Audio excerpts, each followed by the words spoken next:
Welcome back to the Church of Obelisk and to this Offlane tier list for patch 731B.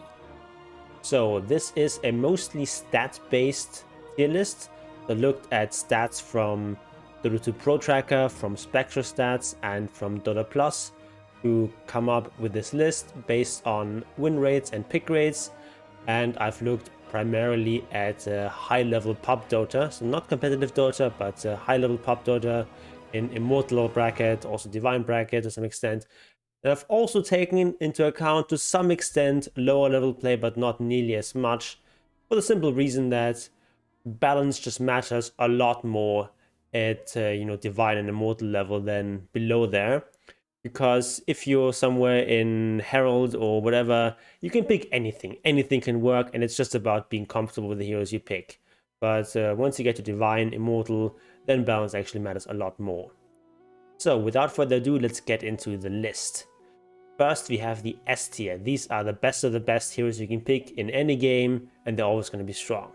First of all, we're going to have Primal Beast, our newest addition to Dota, and this hero is just absurdly overtuned right now. He's an exceptionally strong laner. You have a very nice base stats. On top of that, you get 10 bonus damage with level 1 uproar. So you can last it and deny really well. And then people just cannot properly trade with you. Because as soon as you get a couple of stacks in uproar, you can just trample them to death. And there's nothing that most heroes can do about that. Amazing laner. You have great initiation naturally with Onslaught. And the ultimate is very powerful, especially once you have a BKB. So this hero just does well on basically every role, and Offlane is sort of the role that he's played in the most, but he's also very strong as a support. You can play him as a mid laner. You can even probably make him work as a carry. This hero is just too strong right now. And if you enjoy playing this hero, just better get this games in right now before it gets nerfed. Then we've got Sand King. Sand King is not nearly as strong as Primal Beast. Like, honestly, this should be like a S+ tier, Primal Beast. But Sand King is like a solid S tier hero. He's got very solid win rates, very high pick rates, just a very solid laner. He can defend towers exceptionally well. So a thing you can do with Sand King is you can sort of stay behind in the safe lane after the safe lane is no longer safe. You can defend the safe lane tower for a long time, and to really push a tower that Sand King is defending, the enemy team needs to go really deep, and then TP rotations can come in and you can often turn around the fight. So this hero is obviously very strong once he gets a Blink Dagger, great initiation, great team fight, just a very solid hero. Next we have the A tier. These are heroes that are above average but not as broken as those S tier heroes. So generally my recommendation is, if you want to learn offlane, you should go ahead and pick, 2 or 3 of these heroes and then learn them and spam those. Obviously, you can also learn other heroes, but like right now, these heroes in S and A tier are the ones that are most sensible to learn. So first of all, we have Death Prophet. Very solid laner. You can run people down with the Spirit Siphon, nice amount of wave clear with the Crypt Swarm. The real reason this hero is so strong right now is Exorcism. The Death Prophet hasn't been changed very much recently, but in 731 they get rid of these attack and armor types, and as a perhaps unintended result of that, Exorcism now does twice as much damage to towers as it used to do previously. So this is an incredibly strong ability to take towers. Quite often with Death Prophet, if you have a decent lane, which you often have, you can just take the offlane tower with your first Exorcism, and that really opens up the map. And then you can start rotating with the second Exorcism, maybe take the mid tower. This is a very powerful hero, very strong around the team fighting and pushing and playing objective based. And that's also why he tends to not do as well in lower tiers, when people just play Dota slower and don't play around objectives as much. But this is especially a strong hero if you're like playing pubs with a couple of friends together and you have some team coordination going on. But what's often a problem with Death Prophet, if you don't, there's no coordination, you don't really know whether you're going to go into the fight or not, and then it can kind of be awkward. Do you use Exorcism or do you not use it?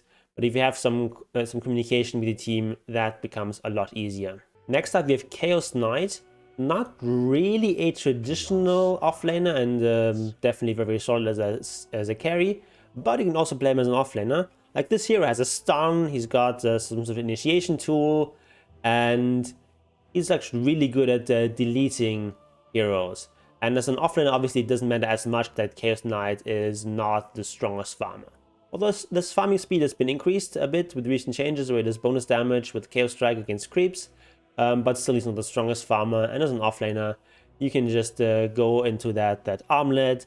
As offlane, you probably don't really want to afford to go into Echo Saber, but you can just obviously go into BKB, you can go into more initiation with something like a Blink Dagger, amazing initiation tool, and also very powerful tool that you have available is the Aghanims.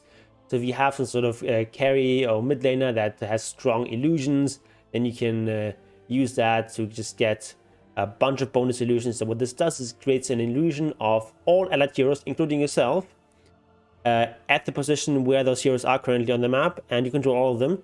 So, and these are all 100% damage illusions, just like for Phantasm.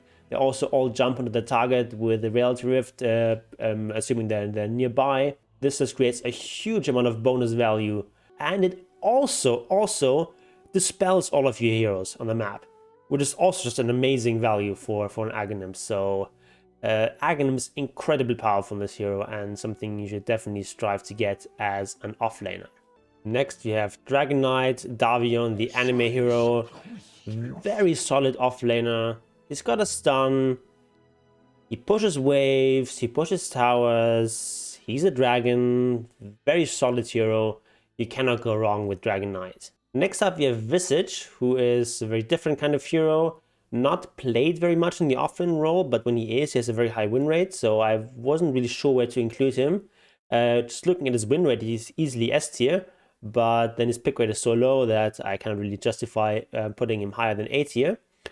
So Visage is kind of an unusual laner in that he's very polarizing. Some lanes he's very strong, in others he's kind of meh. And a lot of this depends on soul assumption. So soul assumption requires people to take damage nearby, whether that's allied heroes or enemy heroes, and then you just put out a lot of nuke damage. So you want to pair Visage up with some sort of brawler type hero who can take a beating and who maybe has a stun ideally, maybe has some initiation, because that's something that Visage obviously lacks.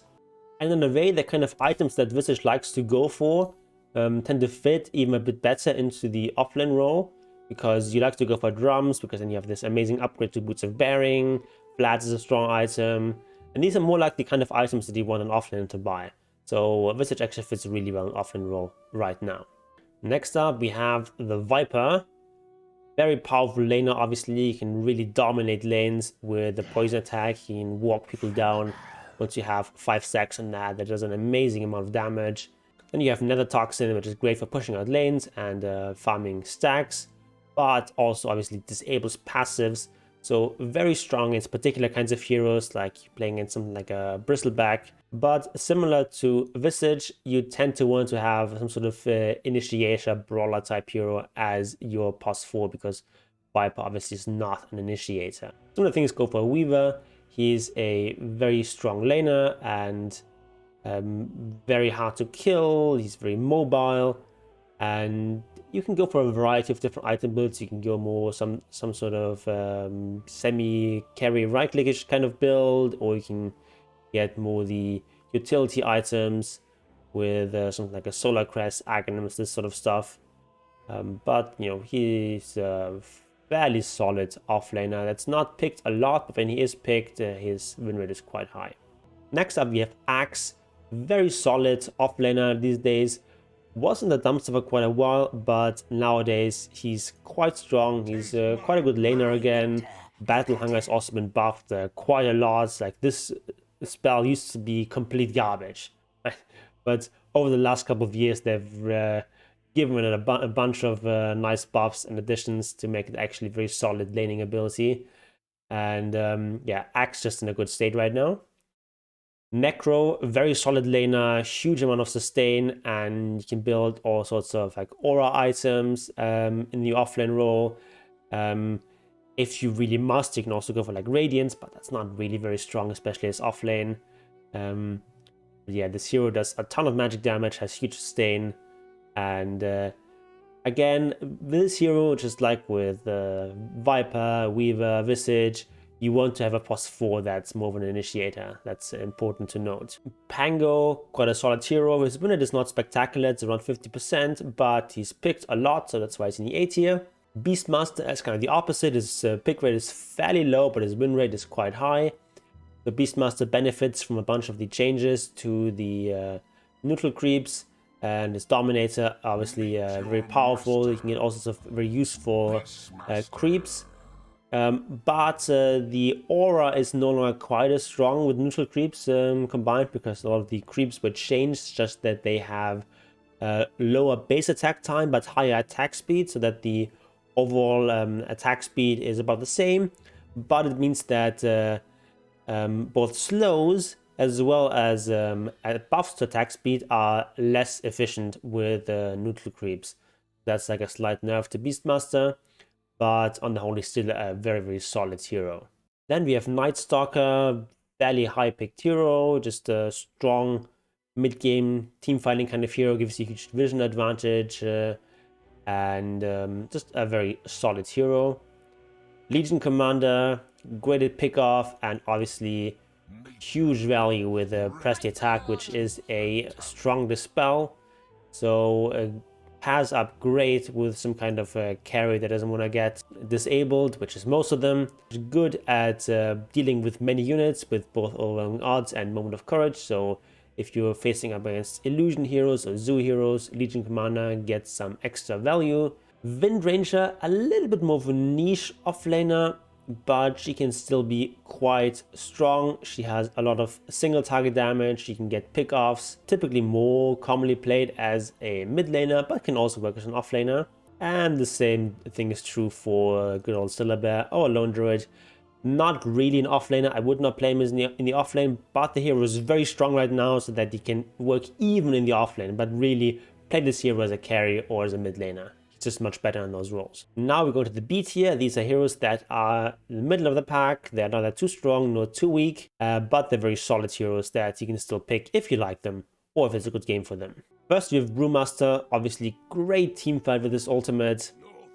And then once you get, you know, the Aghanim's and you get Refresher, you just have this ultimate for days, and you create a huge amount of disruption in team fights. You have high tower damage as well in your ultimate form. So this hero is great if you want to sort of play around the ultimate and the team sort of understands they have to play around the ultimate. Because out of the ultimate, BREWMASTER is not that impressive. Then we've got DAWNBREAKER, nice amount of sustain, global mobility, just a pretty solid hero. But she can be interrupted a lot, so getting an early-ish BKB is quite important. But with that said, she's just very solid in multiple roles, and not necessarily overpowered or anything, but she's just solid. Slardar is a bit of a polarizing hero. He can really win lanes very hard if he's got a good matchup, if he's got a good support. But if you don't win your lane, this hero loses a lot of its value. Just because of Bash of the Deep, it's a great ability if you actually get to hit people. But if not, then it's kind of useless. So Slardar is a strong, aggressive initiator type of offlaner. You also get a huge extra value with Corrosive Haze, where you can roach really effectively. So in the right kind of lineup, this hero does very well. Spirit Breaker, probably better as a +4, but also quite solid as an offlaner. Just good initiation and a ton of stun, a lot of single target stun. Venomancer, pretty strong laner. However, also a hero that if he loses the lane, he tends to lose the lane really hard. So in a similar way to Slardar, he's a fairly polarizing laner. Either you win really hard or lose really hard. But this hero just does a ton of damage, also gives you some extra like map vision and cancelling of blink daggers and stuff like that. So just a nice hero to play around with. But the problem, of course, he has no stun, so you need the rest of your team to provide those stun. Enchantress, not really a very meta offlaner, but some people are playing her and having fairly high success, so that's why I'm putting her in B tier. A very strong laner, obviously, but the problem with her is that she doesn't farm particularly well, so she tends to fall off after having a very strong laning stage. But of course, she also benefits from some of the changes to the neutral creep, some Very high value creeps were introduced in 731, so she can do fine even as an offlaner. Then we've got Kunkka, usually more commonly seen as a mid laner, but can also work quite well as an offlaner. Has of course a lot of AoE damage and some nice control, so that's something you like in an offlaner. Bounty Hunter is again one of these polarizing laners. If you can actually get in there, hit people repeatedly with your Janada and, you know, steal their gold, do a bunch of bonus damage, he can be quite strong. And the way you play him as an offlaner is you invest into like mobility items. You get like phase boots, maybe like a drum, like an extra windlace even. You get a little bit over corrosion or at least over venom, and then you just go into BKB. And your job is just sort of to be there in the fights, to survive, and you can keep smacking people. You never really have problems with farming on this hero because you just get a lot of bonus gold with tracks, so you just want to keep fighting with your team on this hero. Then we have Darkseer, very traditional, solid offlane hero. Darkseer tends to do better if you're in a game where you have other cores and can sort of jump in there. You have like a PA as a carry, or if you have like a Riki or something in your team, that tends to work out really well. And obviously with Wall of Replica, you tend to want to play against heroes that create high value illusions. So if you're basically up against something like a Luna or a Terrorblade, Wall of Replica is amazing. But if you face up against cores like, let's say, a Lone Druid or something, then Wall of Replica can be very underwhelming. And of course, Darkseer also struggles against heroes that can dispel his Iron Shell in lane. So if you're playing against an Oracle, you're going to have a tough time. Or if you play against something like a Chen or Enchantress and they find one of those little purge creeps, you're in a world of hurt. But in most games, you have like a decent laning stage. Next, we have Riki, really more of a carry or mid lane hero, but can also work in the off lane. The very cheap Defu, of course, helps you there. You still go for Defu even if you're the off lane, and you get a lot of value out of that. And then also you have this Shard, Sleeping Darts, actually an amazing initiation ability. If you have, especially if you have some sort of teammate, they can follow up on that. If you have some sort of nice stun that requires a setup, like a Lina or Leshrac or something, this is amazing for that. And of course, the problem for the traditional Riki carry is that he just doesn't farm that well, but as an offlaner, that's not nearly as much of a problem. Next up, we have MARCI, the great anime sidekick, and that's really her position. She does quite well if you pair her up with like a nice carry that really appreciates that extra like lifesteal and bonus damage. And then she's also like a solid laner because she can just really reposition people very nicely. And yeah, she just does great with like a moderate amount of farm, which is what you get in the offlane. She used to be very overpowered, but now she's received a couple of nerfs, and now she's just sort of in the middle of the pack, but still a fun hero to play, if you're into that kind of thing. Next up, we have Tony. As an offlaner, you're playing a lot more around your avatars combination. Tree Crab is something you want to max out later there, obviously. But you can still eventually you're still going to max out Tree Crab. You can still eventually get a Shard. But it's more about the like Blink Dagger initiation type of shenanigans if you're playing Tiny as an offlaner. But still, that's very solid. And please, please, please, if you're playing as an offlaner, get the movement speed talent. It's just the stronger talent on the whole. And people really, really underestimate movement speed talents. Venge, kind of a funky offlane hero. If you can get an Aghanim's, that's quite strong and something that you can afford as an offlaner rather than if you're playing her as a support. But yeah, you have some tools for repositioning people. It's kind of a initiation tool as well. Also, of course, goes through spell immunity, so you can break any sort of BKB-TP shenanigans. You get a bunch of minus armor, some nice aura, a stun. She's a fairly solid hero, but nothing too amazing. HUSKAR really should not be in the offlane. You really should be playing this hero in the mid lane, but he's strong enough right now that he does okay as well in the offlane. ENIGMA, not the most highly picked hero right now, the 3-2 pick rate here, but he has a fairly solid win rate, which is why I'm putting him here in the B tier. Obviously a strong team fighter, decent laner, and you can do a lot in games where they cannot go through a BKB black hole, but in games where they can, Enigma loses quite a bit of its value. Then we've got Lycan, used to be a very, very strong offlaner. Nowadays it's more mediocre. He's got a couple of nerfs, and there's still very, of course, games where you can just take over as Lycan from the offlane role. Next we've got Mars, just a very solid offlaner, not much to say about him. People like playing him, his win rate is not the greatest. Similar thing for Magnus, high pick rate but win rate not the greatest, but if you enjoy these classic kind of offlaners, you can still play them. Then we've got JAKIRO, not a very traditional offlaner, but you actually do a ton of magic damage.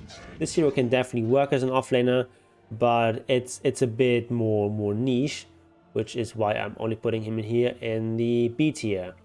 Monkey King, play him as a carry, but you can kind of make him work as an offlaner, but play him as a carry. Then you've got Bloodseeker, again, probably wants a bit more farm priority, but you can do some stuff as an offlaner. It's a pretty decent laner. Next, we've got the C tier. These are heroes that are situational. They're still sometimes good enough to pick, or if you're like really good at those heroes, you can still pick them. But if you're like learning offlane or you want to pick up a new offlane hero, don't learn these heroes. They're just not that strong right now. So starting off with Pugna. Play him as a mid laner or play him as a support, but in the offlane he doesn't do that well.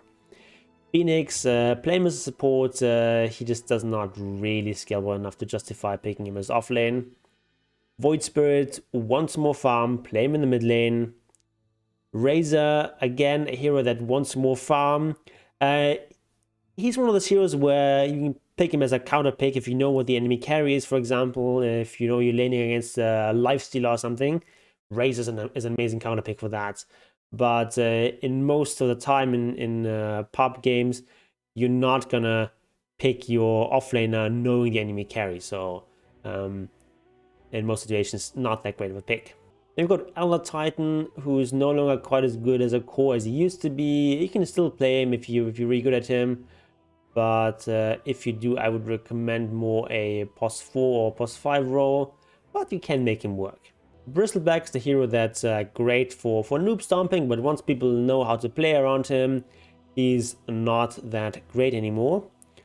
Underlord is like a nice aura carrier hero, but a lot of these aura items just no longer as strong as they used to be. So things like Pipe and Crimson Gun and so on just are not as strong as they used to be. And consequently, this hero also tends to suffer a bit. His new portal is kind of nice, but it's difficult to really make full use of that ability in pubs. Then we've got Earthshaker, who just does much better as a POS 4 hero. TIMBERSAW, a hero that can still be situationally strong if you play against like a lot of melee strength type heroes. He can be quite nice, but he just falls off really hard after his early mid-game power spike, and it's just usually not enough to close out games, and he lacks any sort of stun or anything like that, so he just typically doesn't do all that well. BATRIDER probably does better as a mid laner. You just want to get those early levels. In certain lanes you can still do fine, but generally speaking, this hero is a mid laner these days. TIDEHUNTER is just kind of underwhelming on the whole, especially if you're looking at like high level games. He's like a nice straightforward hero to play, but the problem is, similar to Underlord, he likes to buy these like aura items, but these aura items are kind of weak right now. This sort of forces you to go into some sort of different build, where you go into like Aghanims, Blink Dagger and stuff like that, which doesn't fit TIDEHUNTER all that well. And of course, big problem also is that Ravage just gets completely blocked by BKB, so once BKBs are out, TIDEHUNTER just does a lot less.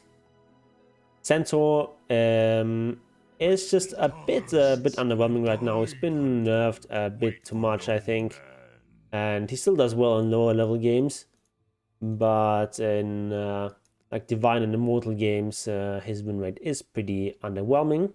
We've got Nature's Prophet, a very difficult hero to play, and a hero that a lot of people overestimate their abilities on.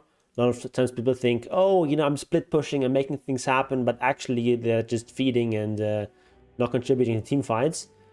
So this hero just tends to have low win rates in pubs in general. Like, even when this hero is good in competitive play, he tends to have low win rates in pubs, so he's just hard to make work.